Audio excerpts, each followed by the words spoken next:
الرحمن الرحيم الحمد لله رب العالمين وصلى الله وسلم وبارك على سيدنا ونبينا محمد وعلى آله وأصحابه وسلم تسليما كثيرا. Alhamdulillah, in our lessons on the tafsir of Surah Al-Kahf, we have, by the grace of Allah, mighty and majestic, reached the end of the story of Musa with Al-Khadir. And we saw in the last lesson, we saw the strange incidents that took place of the making a hole in the ship and repairing the wall and the killing of the child, not in that order, of course. And to each, Sayyidina Musa objected.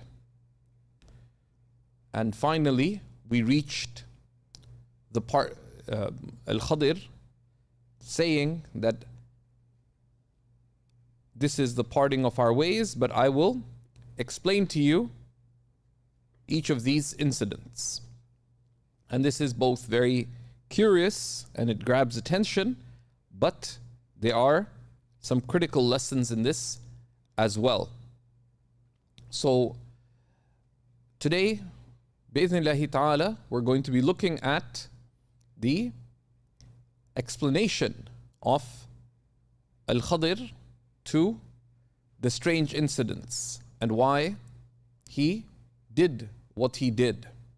And then in part 2, we're going to look at the story of Dhul Qarnayn, right? Because this was one of the mysterious stories.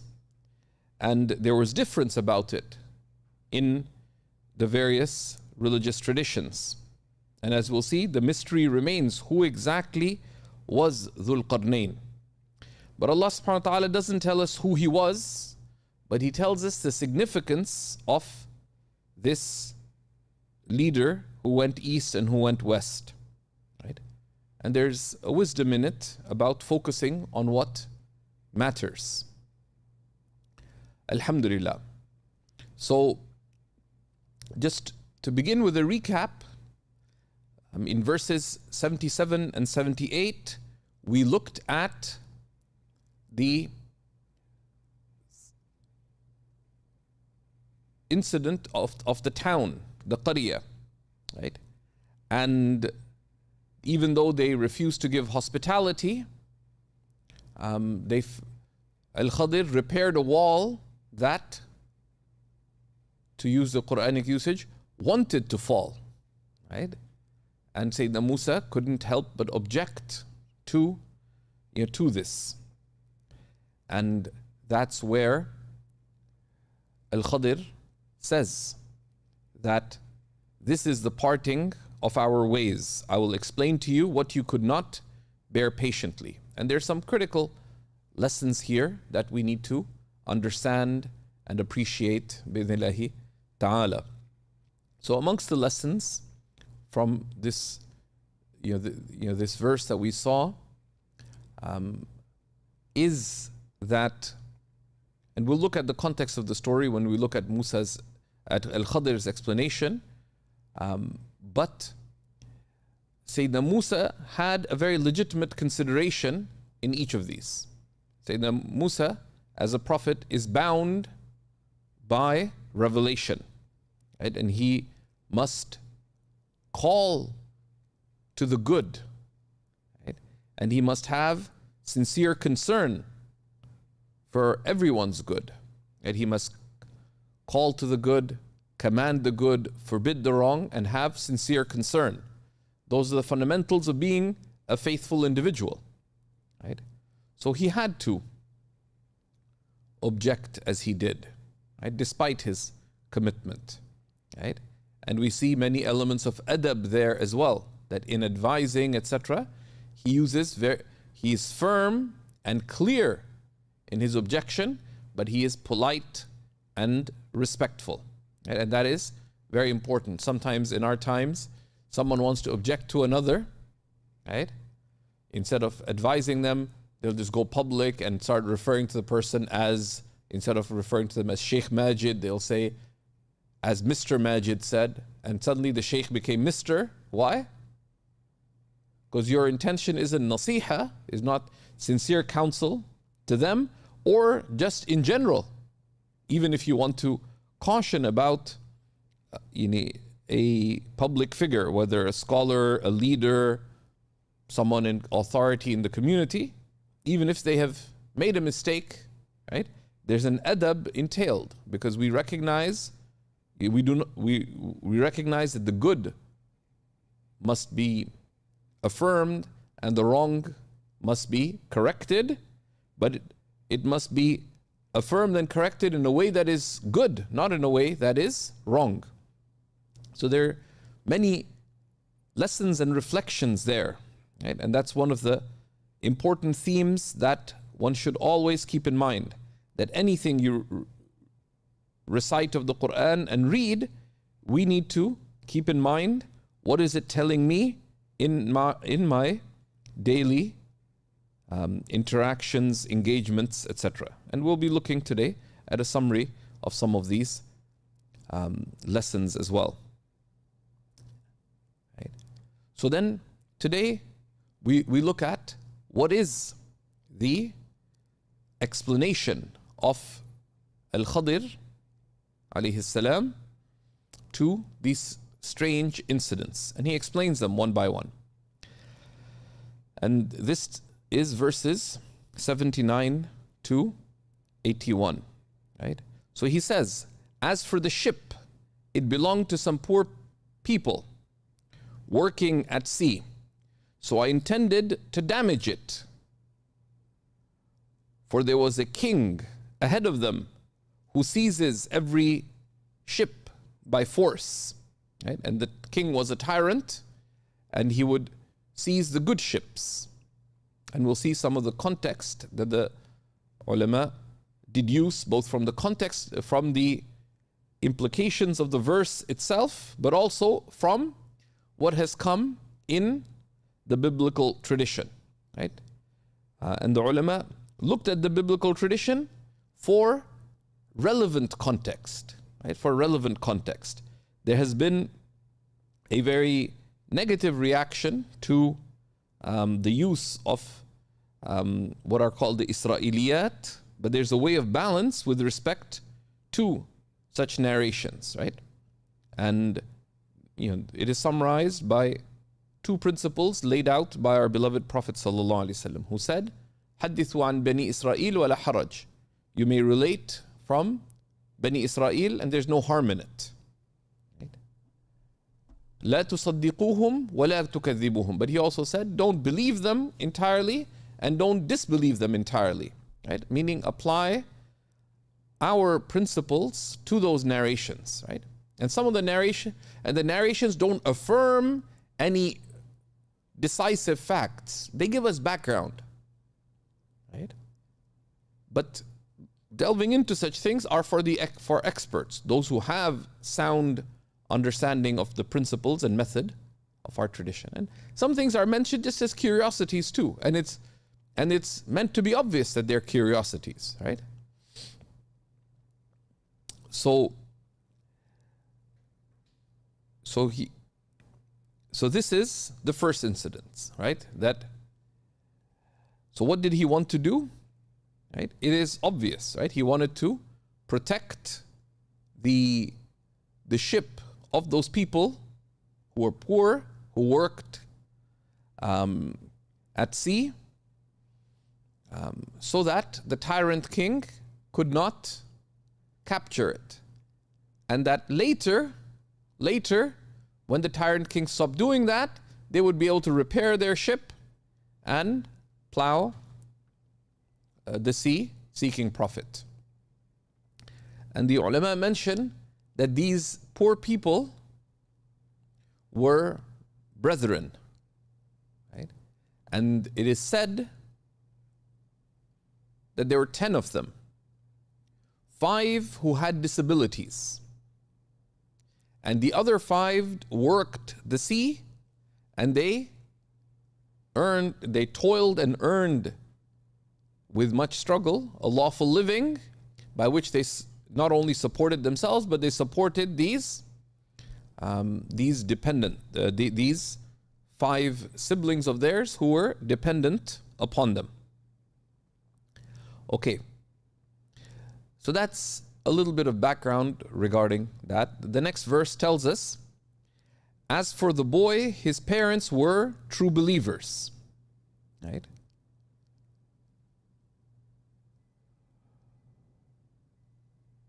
And we feared that he would pressure them into defiance and disbelief. Right? So we wished that Allah replace them with one who was better in uprightness and closer to mercy.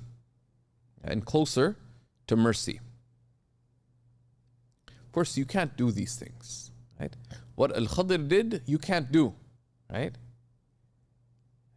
If you know there's an evil ruler, you can't, put a hole in someone's gas tank and say, I didn't want the car to enter into so-and-so's country. Because you can't harm another person's property, right? You don't have authority over another person, their property, or their life, in more general terms, right? Sayyidina al-Khidr acted on the basis of divine revelation, right? So there are a few lessons in this, right? In these verses 79 to 81.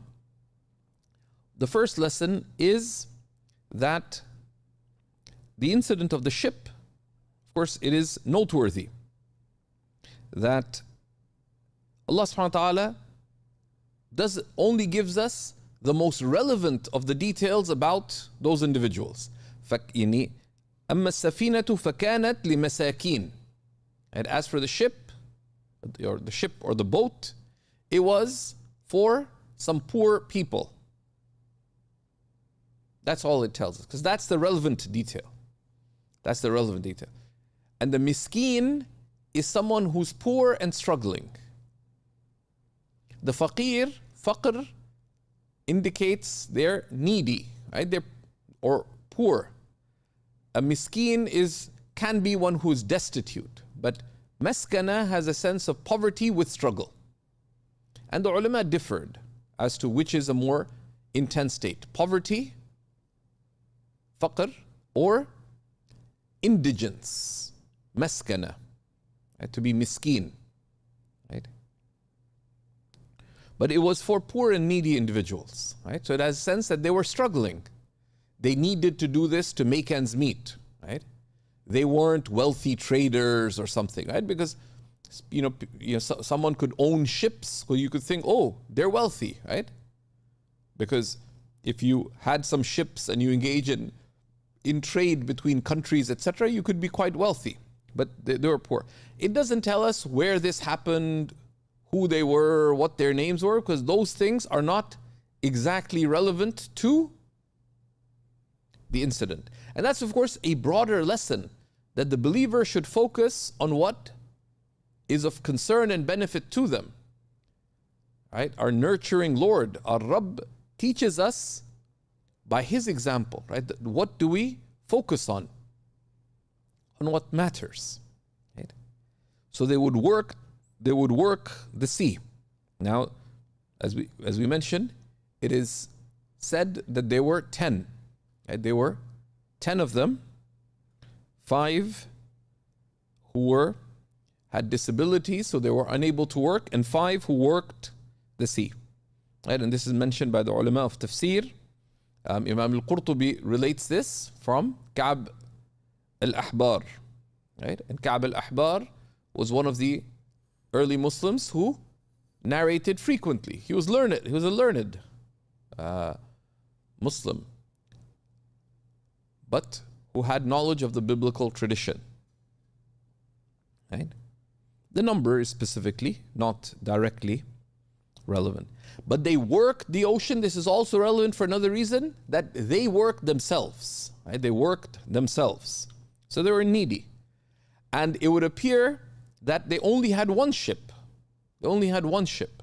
Because frequently, like land caravans, safety is in numbers, right? Safety is in numbers. Like in anything, right? If you ship small quantities, it's a lot more expensive than if you ship in bulk, right? And in the old days, if you had a land caravan, if you only have one camel going through the desert, there's a lot more risk than if you have 10 camels going together. Similarly, if you're trading, right, it would be much safer if you had a number of ships heading out together than only one ship. If one is in trouble, the others could assist, etc. So, but they had this one ship, and they themselves worked on it, right? So they're in need, they're needy, and this ship was the basis of their livelihood, right? So he said, I wished, right? I wished to damage it, right? Now here, I wished to damage it, or I intended, أردت أن أعيبها, right? I decided to damage it. Why did he decide to damage it? On the basis of revelation. On the basis of revelation. Allah subhanahu wa ta'ala revealed to him that this is what you must do to protect these individuals.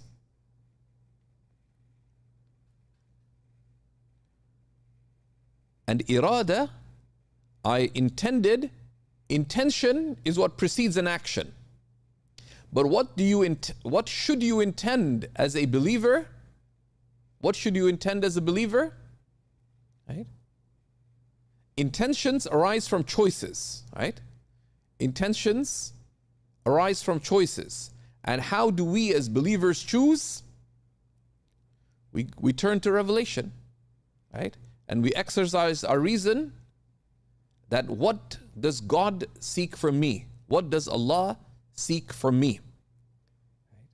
And Allah subhanahu wa ta'ala tells us at the beginning of the story about Sayyidina al-Khadir that they found a servant of our servants whom we granted knowledge from our presence.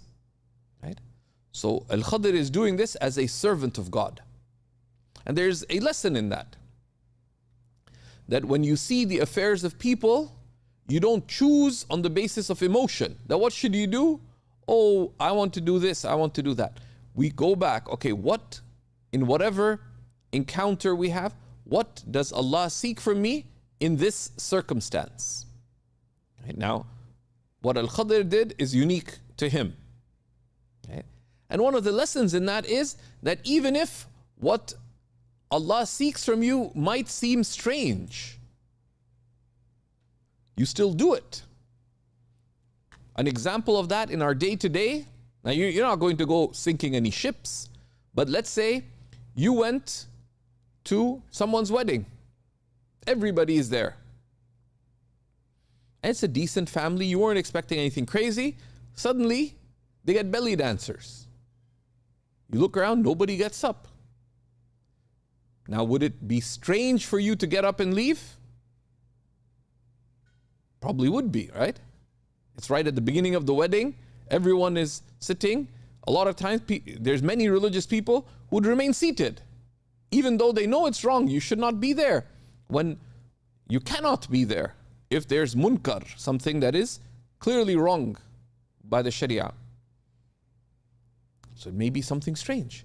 But we, as believers, what do we choose? We don't choose on the basis of this, if this is normal or not normal. Is it understandable to others, or is it quote unquote weird? If it's the right thing to do, we do it with as much discretion as possible.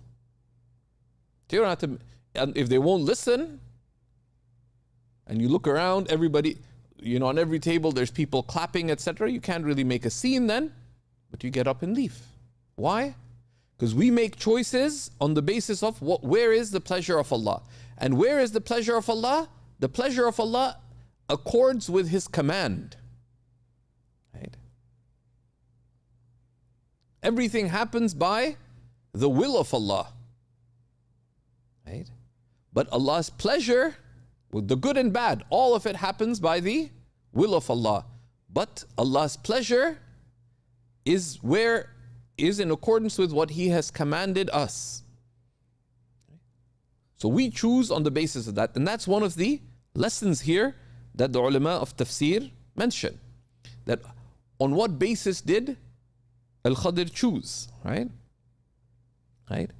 Because he wished to blemish damage the ship so that it could no longer sail. And there was a king, and they say this was a disbelieving king who was a wrongdoer, right? Who would wrongfully seize and misappropriate every good ship, right? So he sank the ship and protected it from, right? He protected it from damage. So that's the first incident. As for the boy, and this is more mysterious, right? Because one, you just damage a ship. But in the second case, he says, as for the boy, his parents were true believers, right?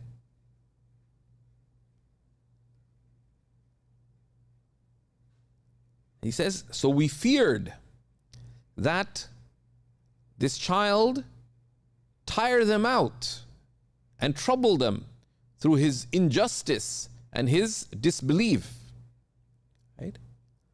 So what did he do?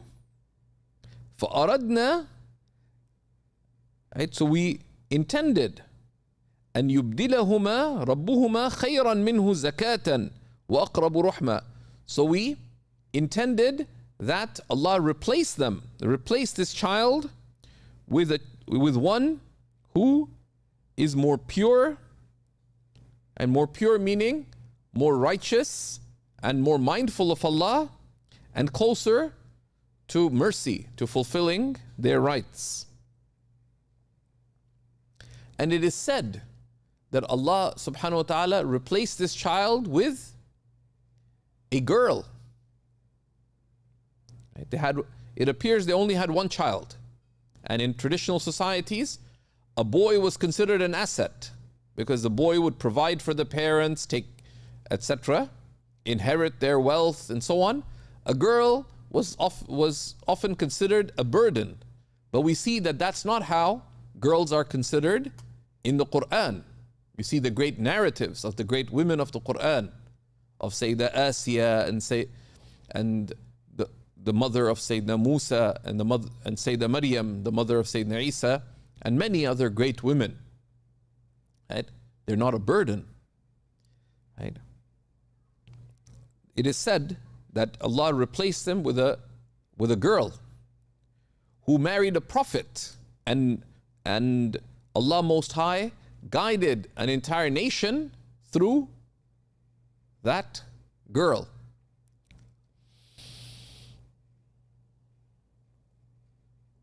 So what can we learn from this, right? From this incident of the boy, right? Allah subhanahu wa ta'ala's will and His wisdom unfold in mysterious ways in destiny. Very often, harmful things end up being good for us, right? And very often, things that may appear to be good end up being harmful to us. So outwardly, just like the story, like here a ship has been damaged. You know, those poor people, what would they think about the ship being damaged? They'd be upset. If you just got a car and the car broke down and it's not, and you have to pay there's no, no one will pay you for those damages, You were thinking about some new coffee that you could buy, and you drove into a lamppost. You were untouched, but the car was totaled. Right? We judge by the immediate. It appears to be harmful. But we see in each of these instances, ship was damaged, yet it preserved the ship and their well-being long term. Right? Because Allah's wisdom in destiny, Allah's wisdom in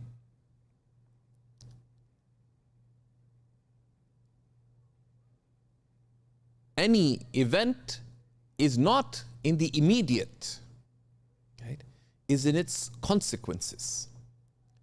Those consequences may be manifest in this world, like in these incidents, right? Each of the incidents, the incident of the ship, the incident of the boy, and we'll see the third story as well, of the wall. Where is the wisdom manifest? It's manifest in its outcome. And for us, the outcome is not only worldly, right? In the example here, the outcome is worldly. But it could be in the hereafter. It could be in the hereafter. It could be in the hereafter. Zubayr married Zubaydah, and they decided to do a photo shoot right after the wedding in the park from the wedding hall. He ran across the street, then she ran across the street. She stumbled on her dress, fell, and was run over by a truck. She died.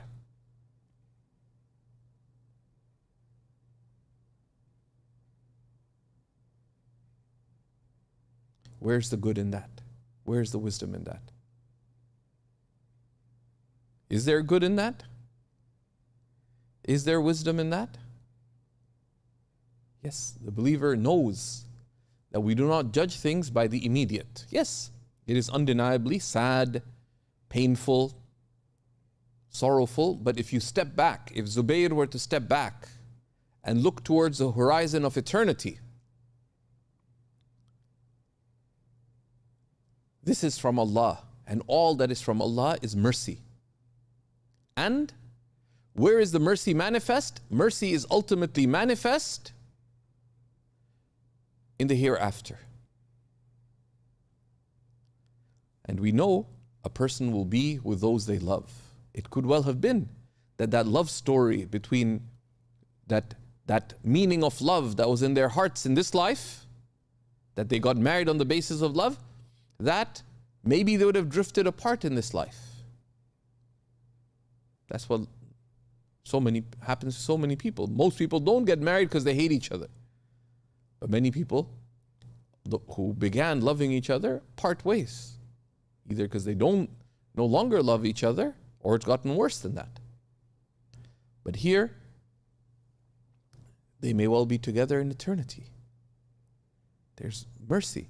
The person you loved who died in an accident,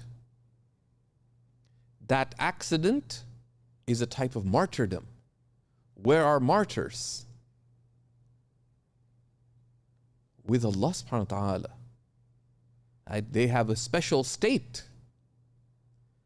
Even before the believers enter into paradise. Unlike, all believers are in good states upon death. But a martyr, and those who die in accidents or through plagues or through, sickness, etc., they're martyrs, as we know. And where will they be? Not only after the fact in paradise, their state in the life of the grave, in the barzakh, before paradise, is an honored place of closeness with Allah subhanahu wa ta'ala. If Zubayr really loved Zubaydah, her state after dying is better than her state while she was alive. Right? That's why we look at things with the eye of faith. That things aren't as they appear.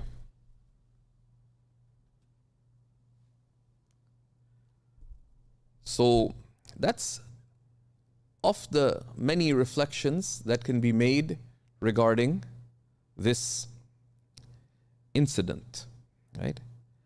And however, it is critical to emphasize that that Al-Khadir acted on the basis of revelation. We cannot act on the basis of inspiration. You can't say that, oh,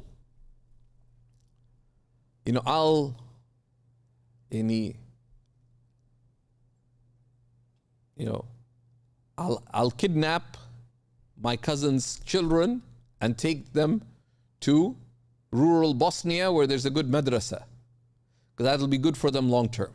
No, they're not your kids. You can't do stuff like that, right?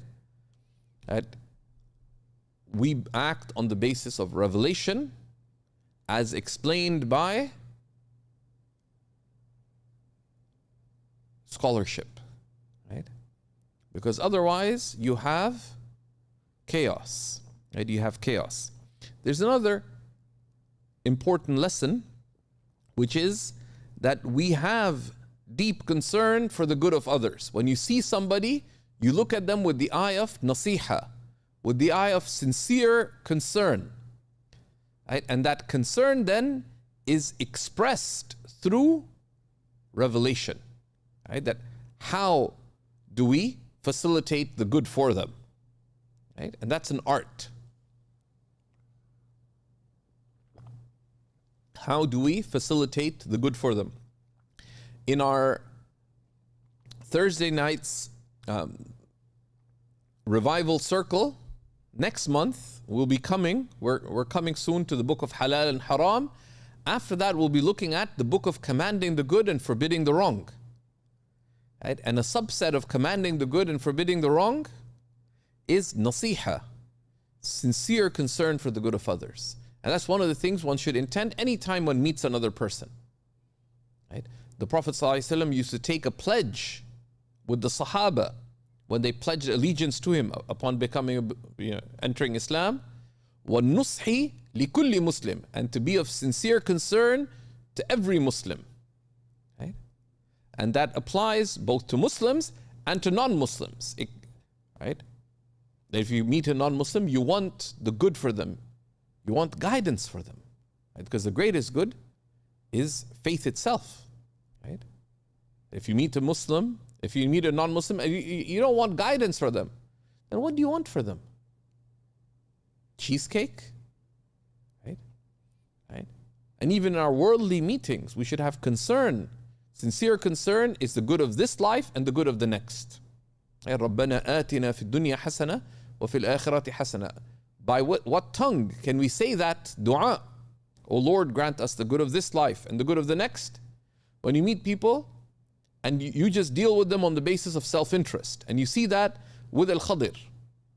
He was concerned for the poor people who managed the boat. He was concerned for alayhi salam, for the parents of that child, for their long-term good. Now, his concern was expressed like we can't go and say, oh, that's going to be a bad kid, let me kill him. Right? We can't do stuff like that. But you have to have that concern. Right? But then you have to use wisdom on how to deal with it. You see someone's child, that they're doing something haram, you consider, how do I convey this to the parents, or how can I just talk to the child, advise the child? Do I talk to the parents? But if you don't have concern for the good of others, right, that is from a lack of faith. None of you believes until they wish for others of the good that they wish for themselves, right? In any encounter, Al-Khadir, was he related to those masakeen, to those needy poor individuals who owned the ship?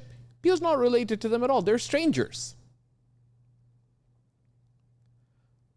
Did he have any relationship with the parents of that child? No, they were strangers. So this is, very, very important. But it is expressed through the pathways of revelation. Right? It is expressed through the pathways of revelation.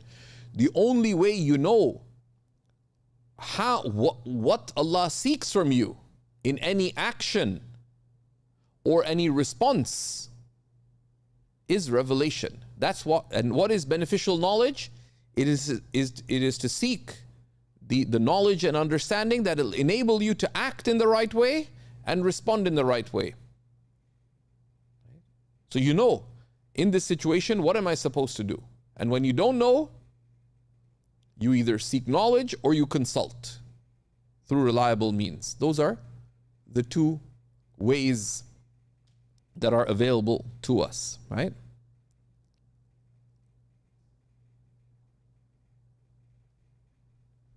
And then he says, and as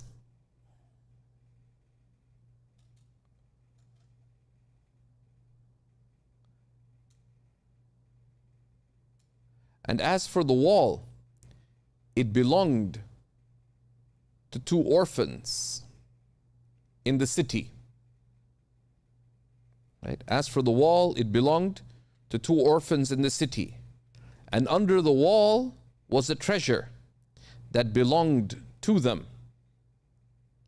And their father had been a righteous man. So your Lord willed that the child should come of age and retrieve the treasure as a mercy from your Lord. And then he says, I did not do it all from my own reason, from my own. This is the explanation of what you could not bear patiently. Right? So here he tells us that as for the wall, it belonged to an orphan, right, in the city. This orphan, right,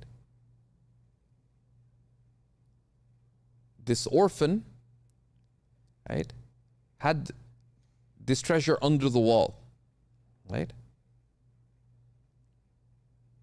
And the father had been a righteous man. And they mention that the father had been a righteous man. We just know that the father was a righteous man, but it's soundly narrated from Ja'far as-Sadiq that the father who was a righteous man was from 7 generations before. The father who was a righteous man was from 7 generations before. From 7 generations before. The righteous man had made dua for his offspring, and the dua of Allah subhanahu wa ta'ala's righteous servant for their offspring was answered 7 generations later, right? Because the righteous make dua not only for their children, who are the people who are born from you, maybe even your grandchildren, but the believer looks at the horizon of eternity. And in the horizon of eternity, we seek the good for our offspring, right? All who will come forth from us till the end of time, right? So this wall had belonged to two young children, right? 2 young children, ghulamain, who were orphaned. Their own parents had passed away. And under it was a treasure, right? Meaning buried wealth that had belonged to them, but they were right now young, so they couldn't seek their rights. The people of the city were not particularly nice individuals, right? And as you can see from their conduct, right? They had refused hospitality to Sayyidina Musa and al-Khadir, etc. And had the wall fallen and the treasure become uncovered, they would have usurped the wealth. They would not have given the orphan their rights. So that's why he fixed the wall. And that's why he fixed the wall, so that the wall would remain standing until the children reached an age of maturity. But he says, so your Lord willed, right, that the children should come of age and retrieve the treasure as a mercy from your Lord. Your Lord willed. Previously he mentions outwardly, right? Al-Khadir made choices, right? But Allah willed it and he commanded it, right? So here, right, he says, right?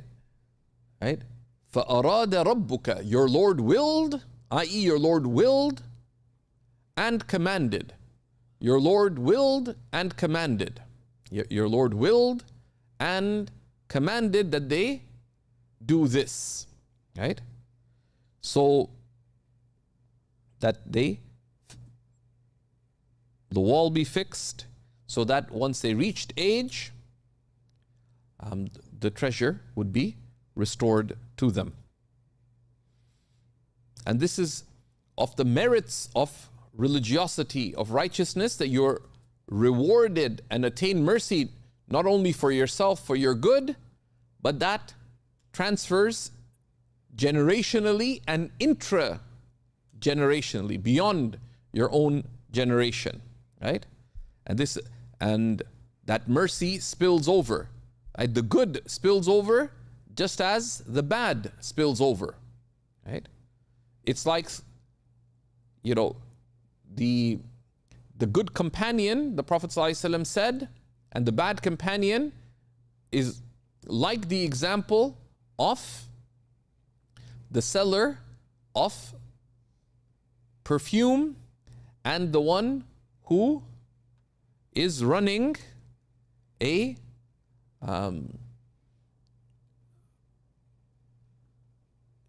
is maintaining a furnace, right? So the furnace, because of its fuel and blowing it to keep it running,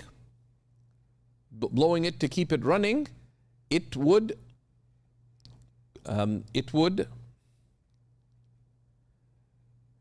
give bad smell, right?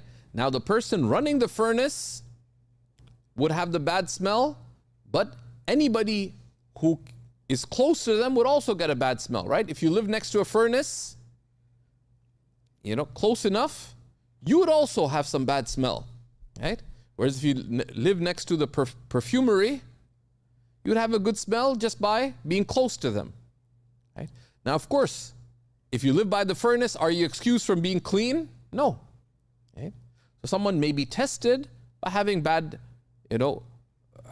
had a challenging upbringing, etc. So they deal with it. But it's one of the great blessings that if one has a good upbringing, righteous parents, or parents have instilled certain values of good, certain traits of character of good, certain norms and actions of good, those benefit one. But the mercy and good that the parents acquired also percolate, right? So, and this is mercy from your Lord, right? And that's why the righteous are a mercy, not only for their families, but just like their mercy for their families, the righteous are mercy for their neighborhoods, their mercy for their communities, their mercy for their societies, their mercy for humanity, right? So he says, I did not do this of my affair. This is the explanation of what you were not, what you could not bear patiently. So a number of things bear mention here. If we look at this verse, بِإِذْنِ اللَّهِ تَعَالَى, right? The first, of course, is that the Quran doesn't tell us about the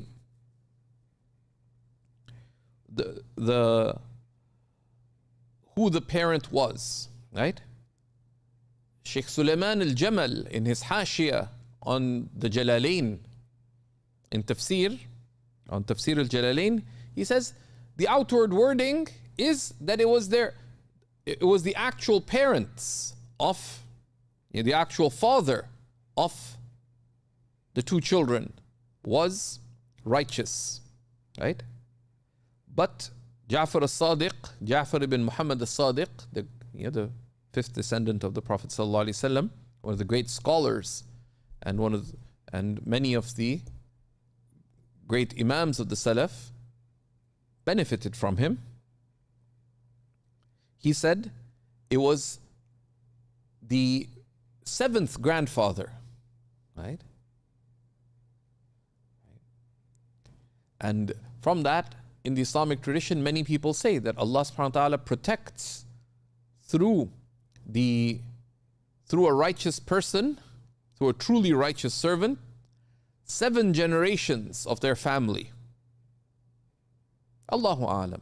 Right? But this is something that they mention, it's from experience. Even if the family does not maintain the underlying spring of righteousness, which is knowledge and the attainment of closeness to Allah. But as long as they maintain general uprightness, right? Even if they were not righteous themselves, they're still maintain general uprightness. They're muqtasid, right? They were not of the foremost, they were not of the sabiqeen, but they were generally upright, right? They were generally upright, right? They maintain their faith, they practice the general teachings of the religion. Allah will protect them and they will find mercy for 7 generations, right? The effulgence of that righteousness and its impact lasts. Right? And that's the dua that the righteous make. رَبَّنَا هَبْ لَنَا مِنْ أَزْوَاجِنَا وَذُرِّيَّاتِنَا قُرَّةَ أَعْيُنٍ. O Lord, gift us from ourselves, right? From our spouses and our offspring, a joy for our eyes, and make us exemplars for the people of mindfulness. Right? And Imam al-Qurtubi mentions this verse in his tafsir, and he mentions that this is also indicated by Allah subhanahu wa ta'ala telling us in the Quran, إِنَّ وَلِيَّ اللَّهُ الَّذِي نَزَّلَ الْكِتَابِ وَهُوَ يَتَوَلَّى الصَّالِحِينَ. That, my guardian, truly my guardian is Allah who revealed the book, and it is He who takes care of the righteous. And taking care of the righteous is taking care of the righteous themselves and taking care of the offspring of the righteous generations down. How? That's left to Allah. We know there's offspring of the prophets, some of whom were not believers even. And that's a test from Allah. That's from the beginning of time. As we know from the story of the children of Sayyidina Adam alayhi salam, some of them were the upright, and there's others who committed the very first murder. So we see here also amongst the lessons is the reality that this incident was from Allah subhanahu wa ta'ala, right? Why did this happen? Right? Why did this happen? It happened because Allah willed it. Right? Allah willed it, and that's a choice that previously Al-Khadir, and why didn't Al-Khadir just say it straight up? That this is what Allah has done. Firstly, because it wouldn't have benefited, right?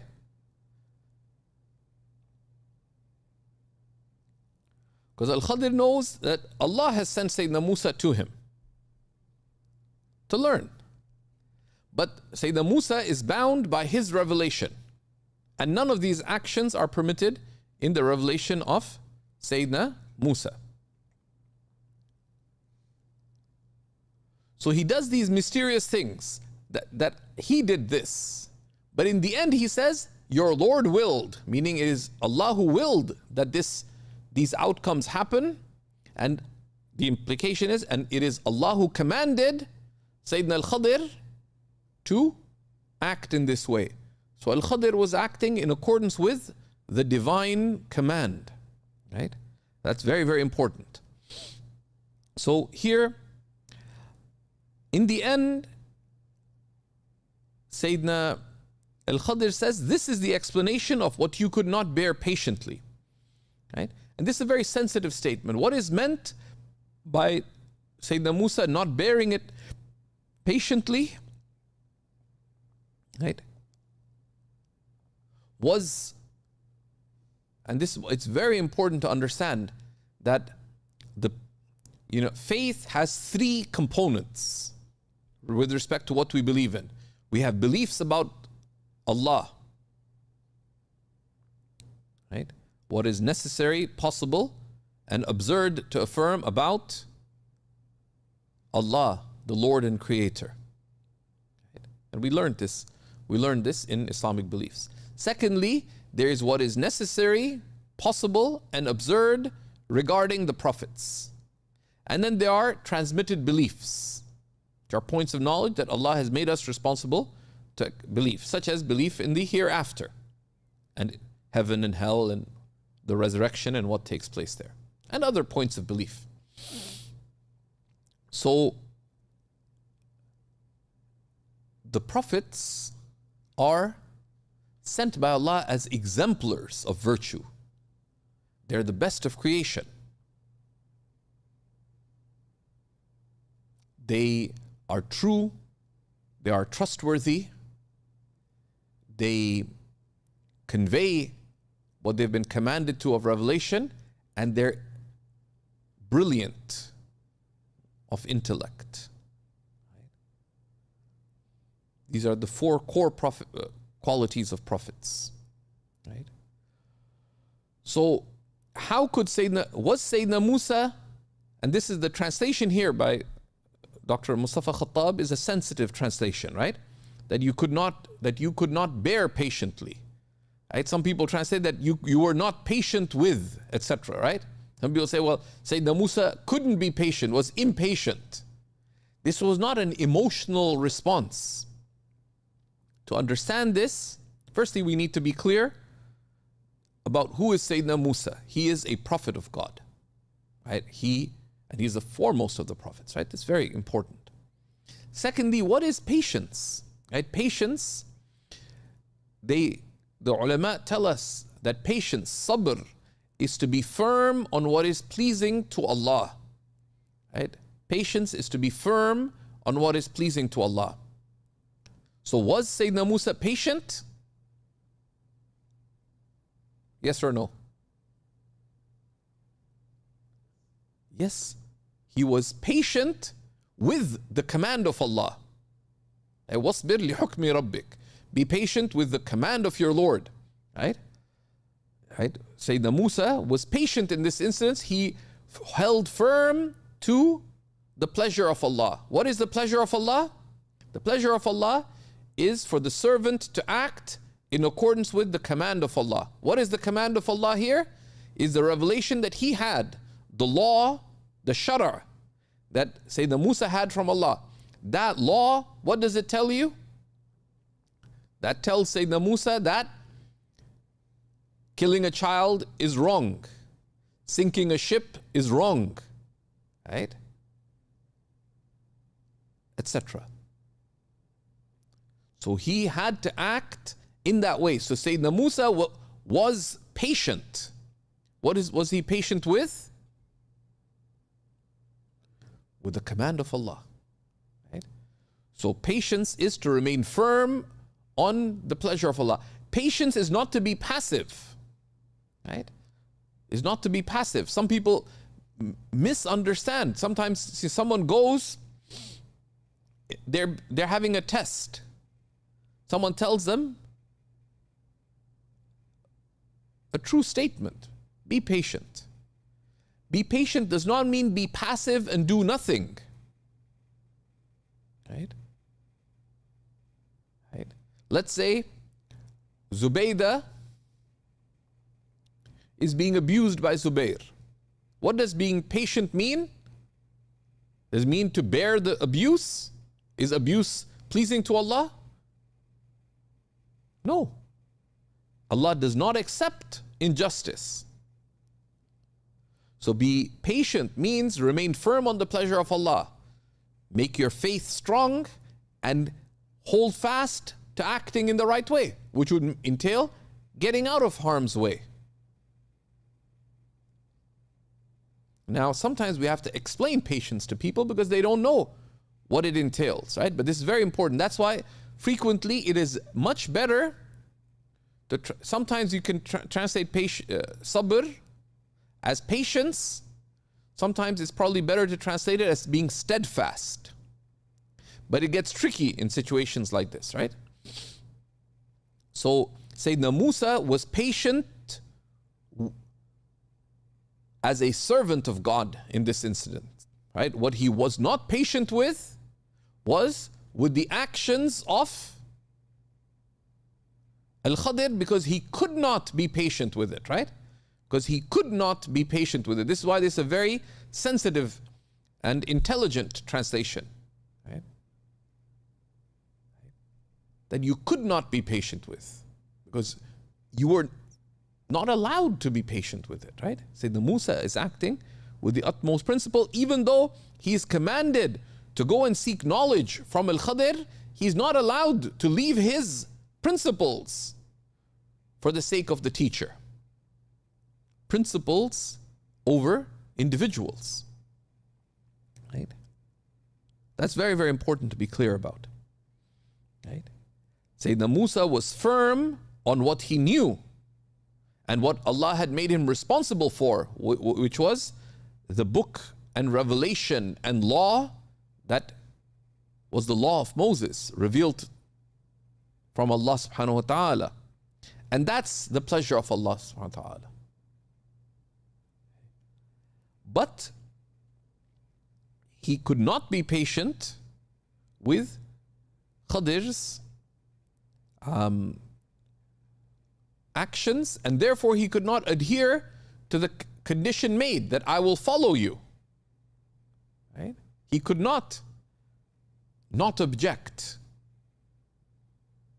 So he could not fulfill the condition of Sayyidina Musa, of Al-Khadir, not because he failed to do so. It was not curiosity that moved him. It was not emotion that moved him. It was principle that compelled him to object with principle, with adab, and with humility. And that's very, very important. He could not bear patiently the condition made by Al-Khadir in the beginning, right? That do not ask me about anything until I tell you about it. This is very important because, and one of the wisdoms in this is that any difficult matter in life in general, if you want to succeed in it, what do? You need mentors and guides, particularly if you want to reach the pinnacle of success in a matter. Right? The Arabs have the saying that Wallahi ma aflaha man aflah illa bi suhbati man aflah. By Allah, no one succeeds of those who succeeds except through the company of those who succeed. You consider athletes. Is there any self-trained athlete out there that's at the top of their field in any sport? Right? Why? You could get reasonably good. Someone, whatever sport, we're not just similarly. This is just in life. But life deals with tangible things. In seeking knowledge, it's the same thing. You need mentors in life. Particularly, you could get a certain way on your own. But to truly excel, master, right? To reach the pinnacle of something, you need experts who can mentor you. Similarly, on the path of knowledge in religion, right? You see, how many world-class surgeons are there that just learned surgery on their own? No, they trained under world-class surgeons. Right? That's just an obvious truism.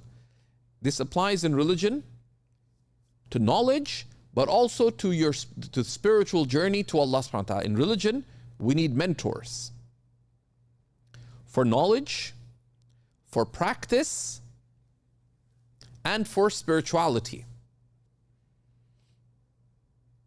Right? Now, a little bit of knowledge could be acquired without mentors. You could operationalize the general details of your religion on your own. But if you want to excel, they use the example of climbing a mountain. Could you go to a local hill and just do it on your own? Yeah, anybody could, right? But without training and without a guide, could you climb up K2 or Mount Everest or one of the other top 10 peaks in the world? Not having done it before on your own, without training and without close guidance? No. Typically not. And exceptions remain exceptional. But there's a danger in this, particularly in religion, which is that religion is subtle. Religion is subtle. And in religion, it's very possible that there be charlatans. People claiming knowledge, but they're not exemplars of that knowledge. Either they don't know, or they're not qualified to teach it. So seeking mentorship from them could be harmful.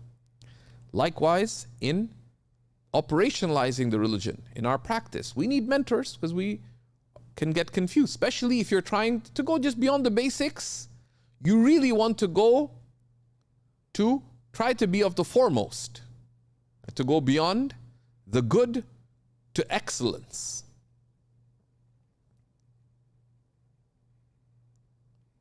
So there is a danger there, right? There's a danger. There's a danger. And what is the safeguard in that? It's a safeguard of Sayyidina Musa. You have a commitment to principle. You have a commitment to principle. You are following the teacher, the mentor, the spiritual guide as a means and not as an end in themselves. What is the end? وَأَنَّ إِلَىٰ رَبِّكَ الْمُنْتَهَى. And truly, to your Lord is the ending. Truly, to your Lord is the ending. Truly, to your Lord is the ending.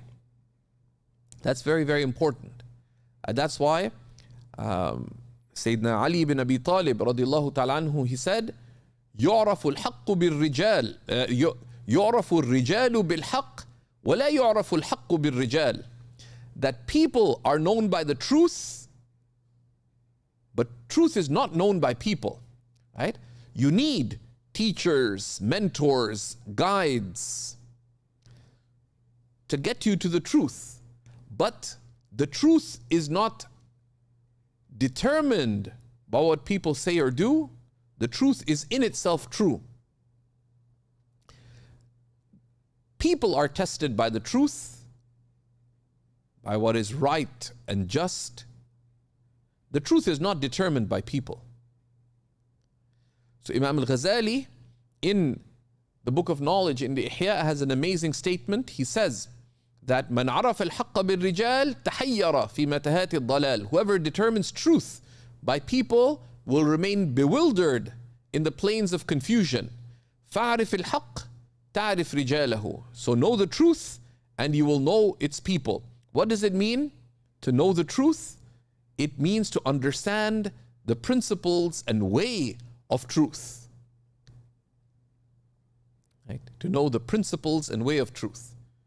And we follow teachers, mentors, guides, and we need them to reliably seek knowledge and to excel, to reliably practice our religion and to excel. Just as we need them in life, in any field. You want to excel, and the believer should excel or should strive to excel in anything that they do. If they make coffee, they should strive to make coffee with excellence. You want to do barbecue and have guests over, try to excel in it with balance, without losing all other responsibilities, anything the believer does, they do it with excellence. But if you want to get to excellence, you'll need mentors. That's the simplest way of excelling in anything. But our following the mentor is principled. But if we differ with our mentor, we have good opinion of them, but good opinion of them, we retain respect of them, but we do not leave our principles, what we know to be clearly right and clearly wrong, because of what people say and do. Even if everybody leaves the truth, a true believer would still be committed to the truth, because truth is not established by people. Truth is revelation from the most real. Truth is intrinsically true. That's very, very important. Right? If you were to think that if all my teachers, something happened and all my teachers left the truth, should that shake you in any way? No, you're not a servant of your teachers, you're a servant of Allah. We have love and respect of our teachers. We have deference to them with principle. What is clearly right and clearly wrong is above everyone else. Things that are unclear, we seek their clarification. Then if it is right, we follow it. If it remains unclear, we suspend judgment, but we don't follow it. And if it's clearly wrong, we don't accept it. Right? But of course, we don't hasten to judge. And you see that with Sayyidina Musa. He corrected, but he did not hasten to judge. He did not part ways with him right away. Right? So there are many insights here. Right? We also see that this all relations are on the basis of principle. Right? And if one parts in any relationship, whether with a teacher, a mentor, a spiritual guide, or an organization, right? You volunteered in an organization, you didn't volunteer in the organization. This is a means to the pleasure of Allah, right? Your good has not been squandered. If you part ways in good. You don't part ways in bad, right? And in relations, we have adl and ihsan, justice and excellence. What is justice in relations? That we have clarity in expectations and we strive to have clarity in fulfilling them. We fulfill what we have committed to fully, right? And we strive for excellence, that we go beyond the expectations expected of us clearly, right? To fulfill that, seeking the pleasure of Allah subhanahu wa ta'ala, right? That is principled relationships, right? We also see that there are many encompassing lessons in the story of Musa and al-Khadir, right? The first thing to recap, of course, is why did Allah subhanahu wa ta'ala send Sayyidina Musa to al-Khadir, right? And prophets are exemplars not only in what they do themselves, right? But how they act and respond is an example in their lifetimes and beyond for believers and all seekers of truth. They're exemplars. So here, why did Allah subhanahu wa ta'ala send Sayyidina Musa to al-Khadir? That should be a question. The believer should be asking these questions, right? Sayyidina Musa is an exemplary prophet and messenger, right? And there are lessons there of, this is what we referred to in the beginning of the course as there are various caves. There's a cave of knowledge, and there we see the humility of Sayyidina Musa, right? He is commanded to go to al-Khadir and to learn from him, and he goes to al-Khadir and he learns from him. He goes to al-Khadir and he learns from him, right? That's his humility. And slavehood requires humility. Allah says to do it, you do it, right? You don't hold yourself, I'm above this, right? If the good pleasure of Allah points you in a certain direction, we have the humility to do so. we learn not only from those who are older to us, more learned. We don't just learn from prestigious scholars. We learn from wherever the benefit is.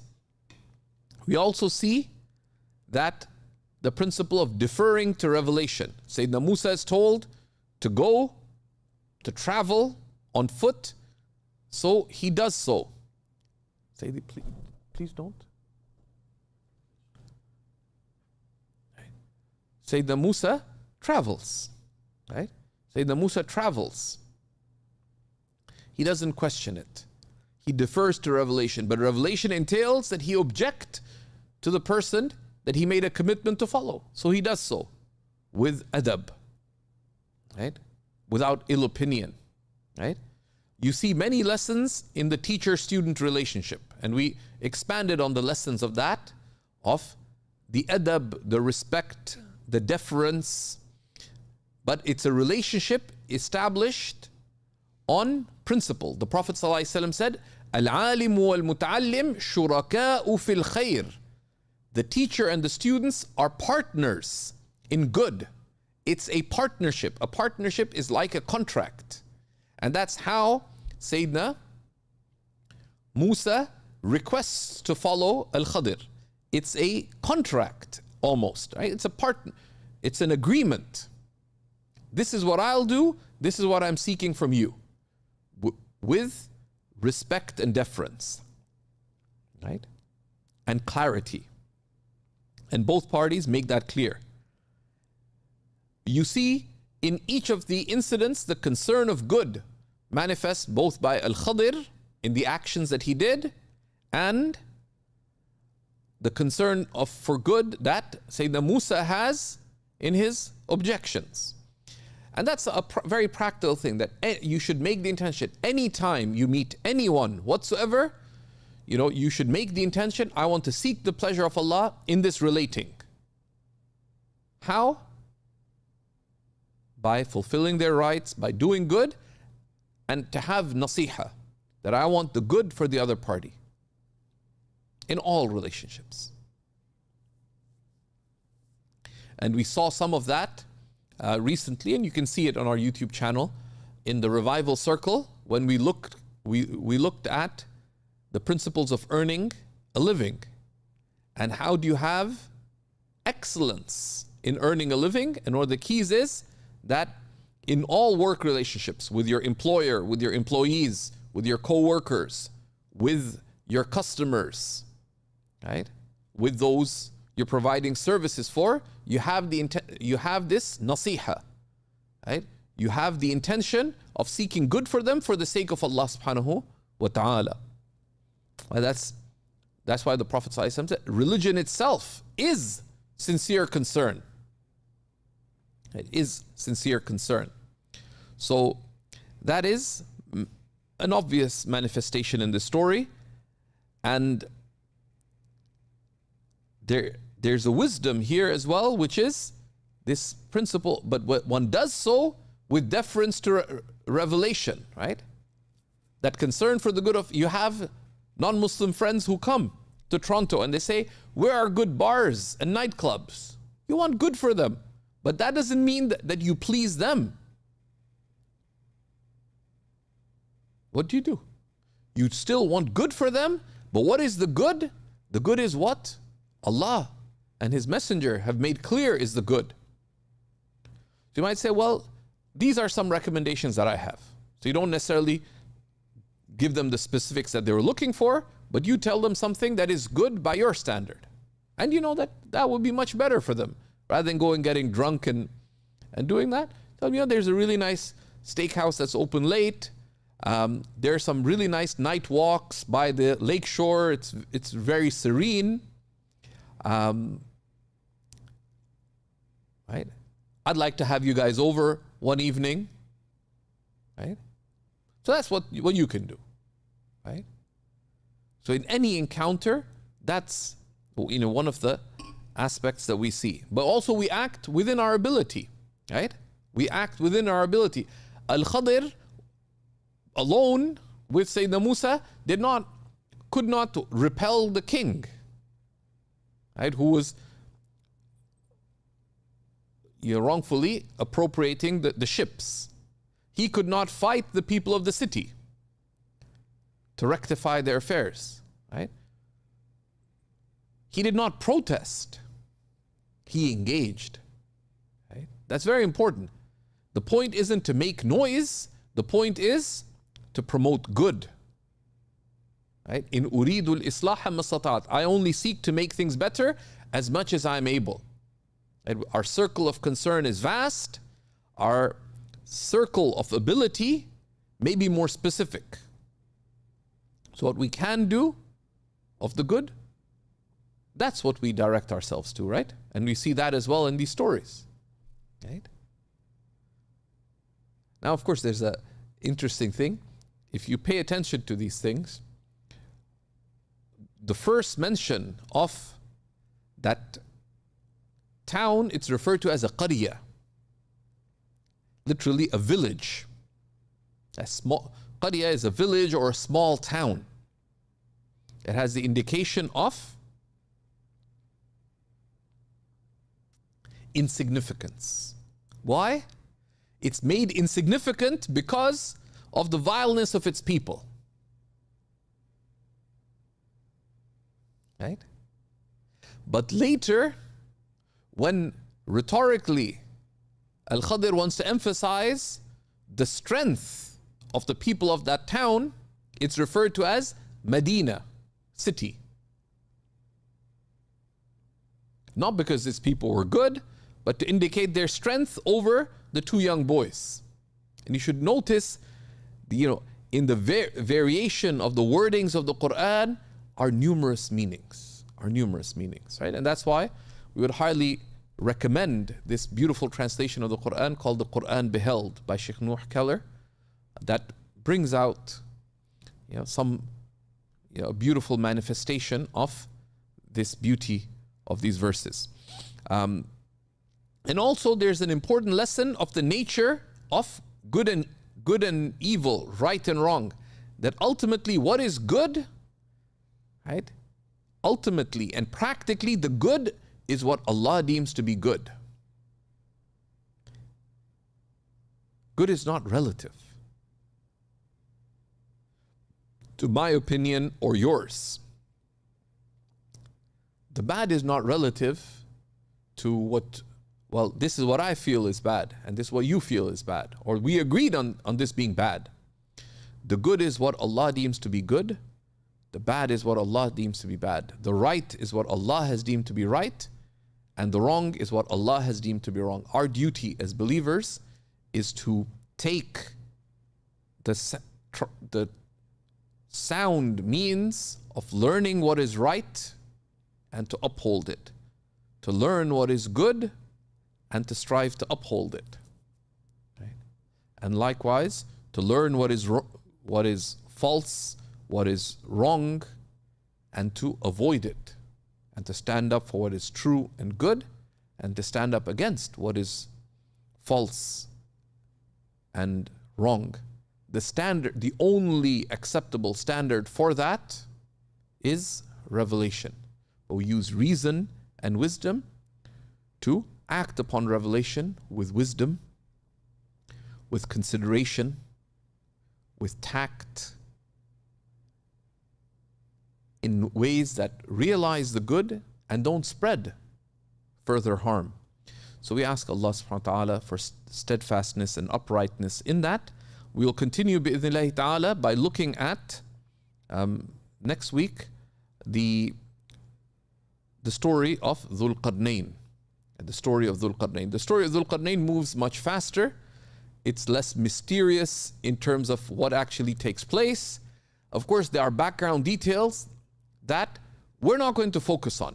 We have recommended some resources, and if you register in the course, we've shared some of those resources in the course, particularly the work by Sayyid Abul Hasan Ali Nadwi, etc. They give what is the historical background. Was Dhul Qarnayn Alexander?